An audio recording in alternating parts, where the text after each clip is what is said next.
አረ ሐቢቢ ዲን በመጨቃጨቅ አይደለም፣ ዲን በመነዛነዝ አይደለም፣ ዲን በባዶ ሜዳ በፉከራ አይደለም። ሐቢቢ ዲንን ማስተማር የፈለገ አካል ቁጭ ብሎ ተምሮ ዒልሙን በደንብ ከጠጣ በኋላ የጠጣውን የተማረውን የተረዳውን ዕውቀት ለማህበረሰቡ በሚገባው መልኩ ማስተላለፍ አለበት እንጂ በየሚዲያው እኔን የሚገጥመኝ ፉከራ ሐቂቃ የትም አይደርስም። ባረከላሁ ፊኩም። ትልልቅ ዑለማዎች አሉ በጣም የምናከብራቸው ማለት ነው። እኛ ትልልቅ ዑለማዎች ካልገጠምከኝ ብሎ ፉከራ ማድረግ ባረከላሁ ፊኩም ሚስጥሩ ገብቶናል። እውቅናን ለማግኘት ነው አይደል? የቀዘቀዘውን ቤትህን ለማሞቅ እነንትና ካልገጠሙኝ ብለህ እንቧከረዩ ሐቂቃ የትም አይደርስም። ሐቢቢ ቁጭ ብለህ ተማር፣ ስለ ዲን ቁጭ ብለህ ተማር፣ እወቅ፣ ኢዕሪፍ ቀድረክ ደረጃህን እወቅ። ሐቢቢ እባክህን ጎንበስ ብለህ ቁጭ ብለህ ብትቀራ ይሻላል። ባዶ ፉከራ እንትና ካልገጠመኝ እንትና ጋር ካልገጠመ ብለህ እንቧከረዩ አትበል።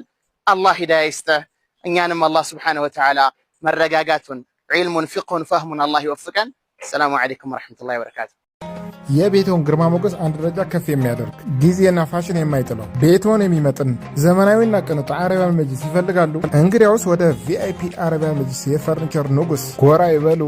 በስራችንም ይረካሉ። አድራሻችን አዳማ ሳርታራ ግንብ የገበያ ማዕከል ሆኖ ሲ ብሎክ ላይ አንደኛ ፎቅ ሱቅ ቁጥር 8 ወይም በ0910 92 71 62 ደውሎ የመረጡትን አረቢያን መጅሊስ ማዘዝ ይችላሉ። ወዳችሁና ፈቅዳችሁ ስለምትከታተሉን እናመሰግናለን።